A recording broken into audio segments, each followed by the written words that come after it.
Welcome to Ask the Expert with noted radio host Steve Sleeper. Each week, Steve interviews entrepreneurs and professionals and shares their intriguing stories of success and service. Now, here's radio veteran Steve Sleeper. And our guest today on Ask the Expert is attorney Tom Johnson with the Divorce Shop in Portland, Oregon. Hey, Tom, how you doing? I'm doing fine, Steve. Thanks for asking. Hey, great. Hey, tell me a little bit about yourself and your firm. Well, the Divorce Shop was established in 2004 and is one of Portland's earliest non-litigation family law firms. We serve clients throughout the northwest corner of the state, and I've been here for most of that time, first as an associate, and when the founder retired several years ago, I took over. I've been a lawyer for about 20 years. Almost all of that has been in family law. And right now my work is limited exclusively to family law and all outside of the court-based family law system. Now, one thing... Oh, no, go ahead. I'm sorry. I do mediation and collaborative practice and just work with folks to make agreements. And one of the things that you mentioned was non-litigation. So is that what makes the Divorce Shop different? Yeah. The vast majority of couples who make the decision to divorce would prefer to resolve their disputes privately without going to trial. But the conventional family law model is a track that takes people to trial, even though almost all of those cases settle before the trial date. It just seemed to me that couples who have made the decision to divorce and would prefer to reach agreements would be better served in a process that's designed to assist in reaching settlements rather than a process that's designed to end up in court.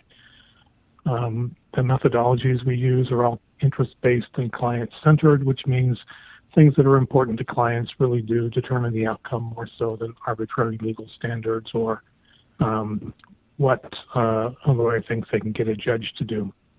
We work on understanding people's interests and then try to form agreements that maximize the achievement of those goals for the individuals and their children to the greatest extent we can, given the resources that are available.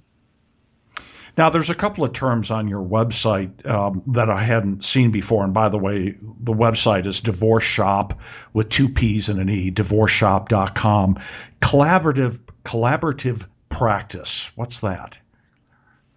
Collaborative practice is a dispute resolution model that's been around for about 25 years. It was originally developed sort of independently by a lawyer in Minnesota and another in California, but gradually the two forms of collaborative practice merged. It's practiced all over the United States and Canada, about 25 other countries. It's probably the fastest growing dispute resolution model in existence today. The core central theme of collaborative practice is that everyone agrees not to go to court.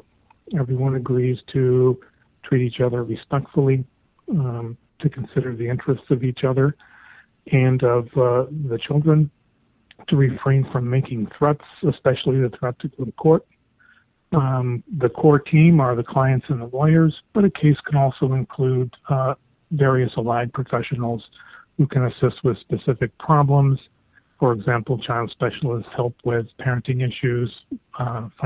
Certified divorce financial analysts can help with financial questions.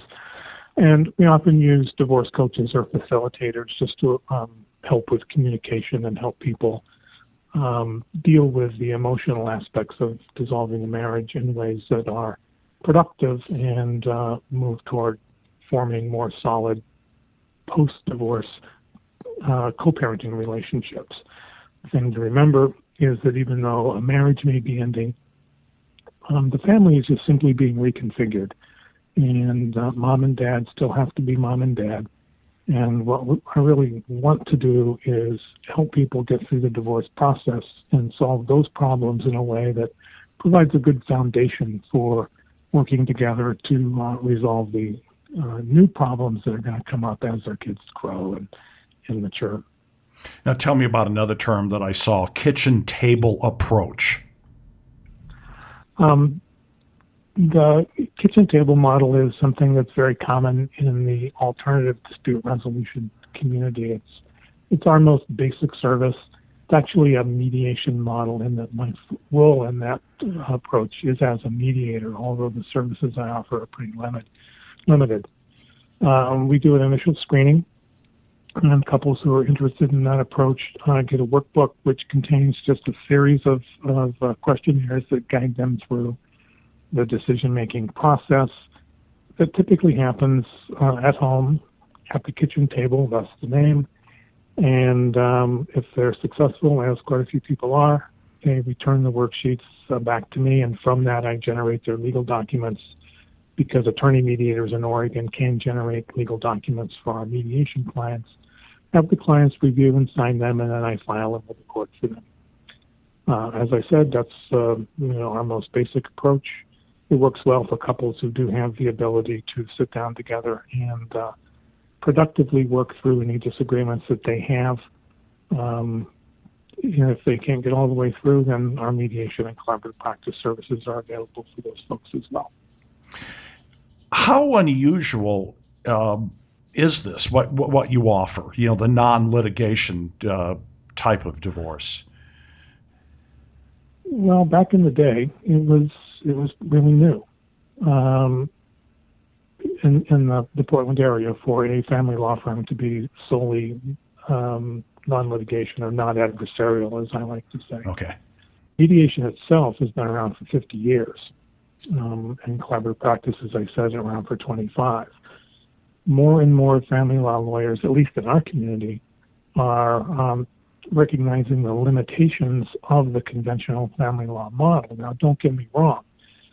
Court is the best place for some families, and I don't want to discourage people from using that model if that model is appropriate for them.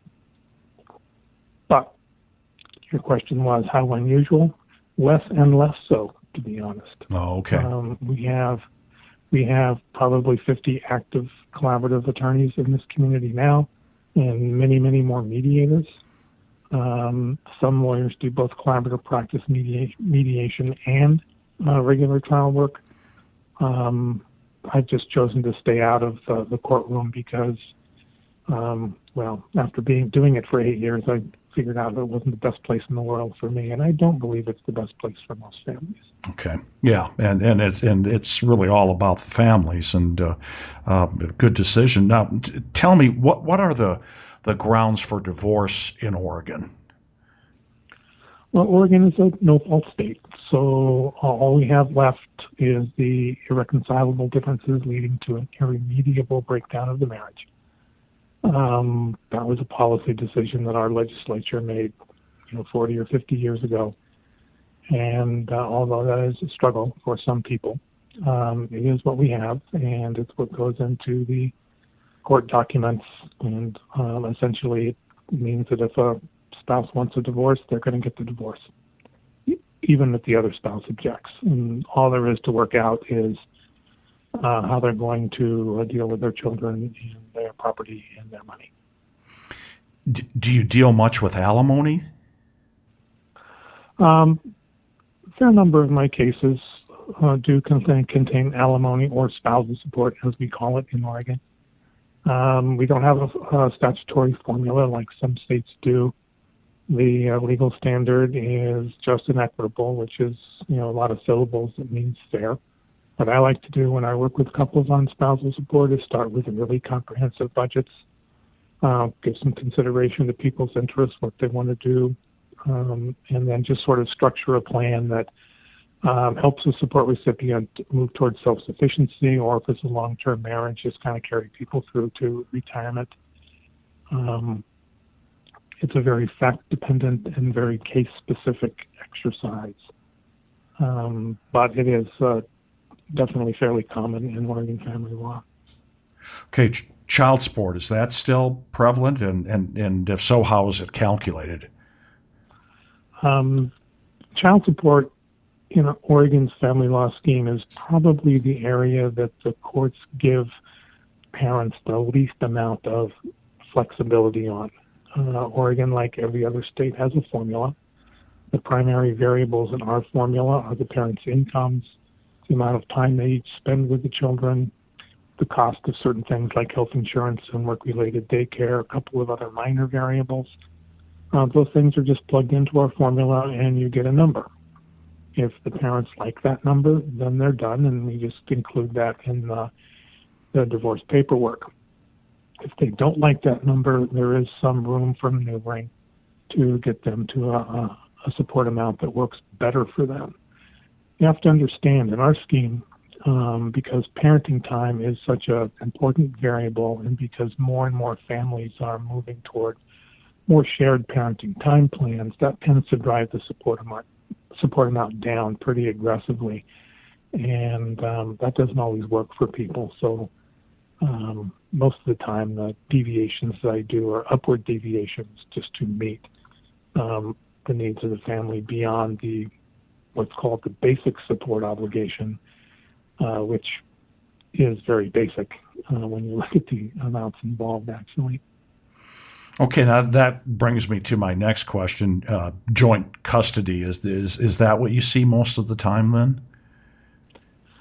Most of the time I do. There's because I work outside of the adversarial court system, people who come to the divorce shop are generally predisposed to effective co-parenting. They value each other's contributions to the lives of the kids, don't want to parent by themselves. So joint legal custody is probably, I've been here for, over 10 years, and I can only think of 5 cases that did not end up in joint legal custody. Now, legal custody in Oregon really is about decision making. It's not so much about the parenting plan. The important decisions affecting the child's life. And the parents that I work with right away are in favor of working together to make those decisions. They both want to be involved, which is good for them and good for the kids. Parenting plan is the time that the parents have with the children, and that often is confused with custody by my clients as much as anybody else. Generally speaking, in Oregon's family law scheme overall, the days of every other weekend parenting are over. I don't see totally balanced parenting plans all the time. That usually works better for older kids anyway. But I do see clients coming in who both want to actively parent and both want to spend a fair amount of time with the kids, which tends to drive the support payments down, which means we have to figure out some other way to fill the hole. Yeah, no, I understand. Now, what's the most common question you get? I was thinking about that, and I couldn't think of a common question. I get all kinds of different questions. Plus, my initial consultations, which is how people access our service, is pretty comprehensive, and I can anticipate a lot of things. I guess, Steve, the thing that stood out was the question that I didn't get as often as I thought I would, which is how much is this going to cost? Yeah, okay, yeah. And that could be because I'm kind of proactive in talking with my prospective clients about that issue as well. Mostly people want to know if they can do what they want to do. Is the judge going to sign off on their agreement? And generally speaking, that is going to happen. As I said, child support is the area that gets the most scrutiny, but the judges in Oregon will never second-guess parents' decisions relating to their children. They do review the property division and spousal support awards for equity or fairness, but there's a lot of latitude in that as well. And about the only time that they'll kick something back is if it's just really blatantly unfair, or if parents choose to ignore child support rather than trying to work with it to make sure it's acceptable to the court. Tom, how do we reach you? Well, the phone's always good, 503-232-9922, but there's also a contact us link on our website, and those emails do end up in my mailbox, and I respond quickly. And the website, as I mentioned before, is divorceshop.com. Shop is spelled Shoppe, the old English spelling, divorce. Yeah. Divorceshop.com. There's a whole story to that one. Well, what's the story? Well, when my old boss started the business, at the time she decided she didn't want to be doing conventional family law. She also decided she didn't want to be in a typical office building, so she started looking for space and found a storefront and assigned the lease. And her husband suggested it may have been prudent to check the zoning regulations before doing that, and it turns out that the regulations that existed at the time precluded professional offices unless they were associated with retail. So for a long time, we had a bookstore that went along with our legal services, so we could comply with the zoning code. I've since moved the office to a regular office, so we're fully in compliance. We don't have the bookstore anymore, but divorceshop.com has been a very effective web address, and we get probably half our clients just through Google searches. Well, and it's a heritage name in Portland, but that was the first thing I wondered. I should have made that my first question. Where did that name come from? But better late than never, right?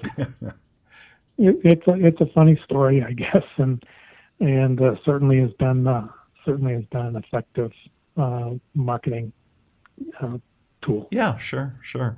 Well, our guest today has been family law attorney Tom Johnson. He's with the Divorce Shop in Portland, Oregon.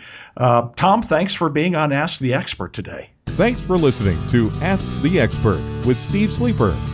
Join us next time as entrepreneurs and professionals share their intriguing stories of success and service.